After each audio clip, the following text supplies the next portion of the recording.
السلام علیکم ورحمۃ اللہ تعالی وبرکاتہ۔ مجھ سے سوال ہوا تھا کہ میں یہ جو ڈیٹس بتاتا ہوں امام مہدی علیہ السلام کے ظہور کے تعلق سے، وہ کس بنیاد پر بتاتا ہوں، کس ذریعے سے یہ ڈیٹس لے کر میں بتاتا ہوں۔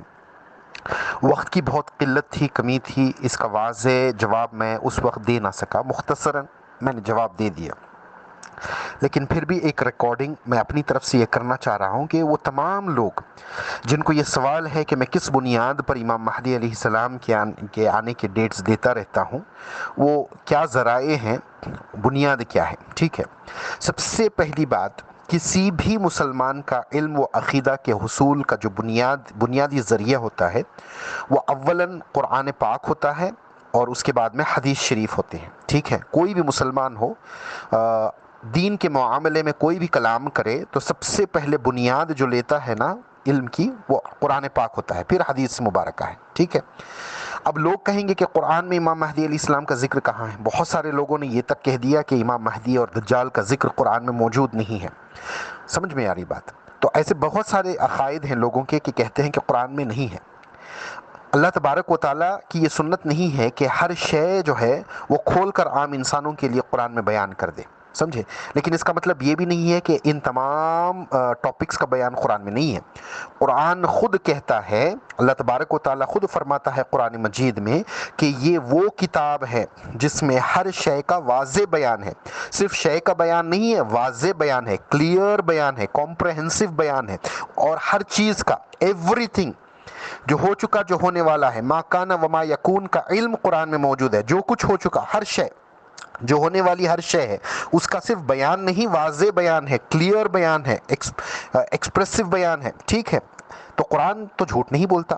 اگر قرآن یہ کہہ رہا ہے تو ظاہر سی بات ہے امام مہدی کا بھی اس میں ذکر ہے، دجال کا بھی اس میں ذکر ہے، قیامت کا بھی اس میں ذکر ہے، وغیرہ وغیرہ وغیرہ۔ ٹھیک ہے، اب ابن عباس رضی اللہ تعالیٰ عنہ کو کون نہیں جانتا؟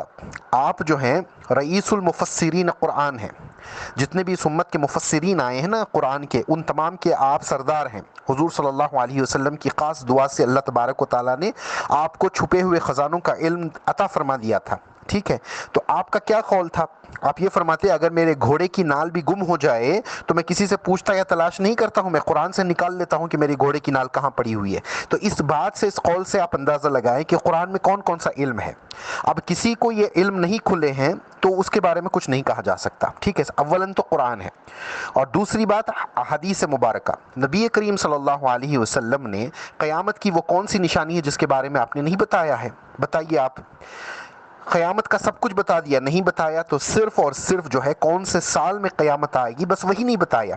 دن بتا دیا، مہینہ بتا دیا، وقت بتا دیا، سمجھ میں کون سی تاریخ ہے وہ بتا دیا، اور قیامت کی مکمل چھوٹی بڑی تمام نشانیاں سب کچھ بتا دیا۔ تو یہ نشانیاں جب ہوتی جاتی ہیں تو لوگوں کو پتہ چل جاتا ہے کہ کیا کچھ ہونے والا ہے عنقریب۔ ٹھیک ہے، تو دوسری بات تو حدیث بنی۔ اس کے بعد اولیاء اللہ جو ہوتے ہیں، اللہ تبارک و تعالیٰ ان کو الہام کرتا ہے، ان کو کشف عطا فرماتا ہے، تو ان کو باطنی آنکھوں سے وہ سب کچھ دکھا دیتا ہے۔ تو اولیاء اللہ کے اقوال زرعی، اولیاء اللہ کی بتائی ہوئی باتیں اس ضمن میں آخر الزمان کے تعلق سے بہت جو ہے ہیلپ کرتی ہے، مدد دیتی ہے کہ یہ وقت کو پہچاننے کے لیے۔ تو اس میں سب سے پہلے سیدنا شیخ عبد القادر جیلانی رضی اللہ تعالیٰ عنہ، جن کی کتاب قربۃ الوحدت ہے، اس میں واضح طور پر بہت سارے بیان ہیں امام مہدی علیہ السلام کے تعلق سے۔ پھر ابن عربی نے کچھ اشارات فرمائے ہیں، اور نعمت اللہ شاہ ولی اتنا کھول کھول کر ٹائم لائنز کے ساتھ کتنا کچھ نہیں بتا دیا۔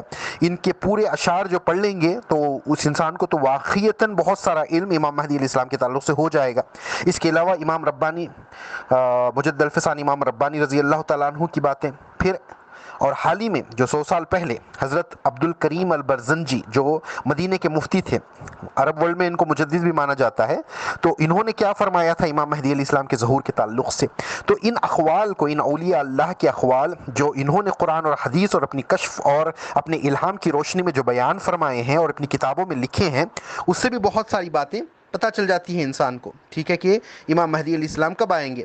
اس کے علاوہ انسان کو خود جو ہے آخری زمانے کے تعلق سے حضور صلی اللہ علیہ وسلم نے فرمایا کہ نبوت تو ختم ہو گئی، لیکن نبوت کا 40واں حصہ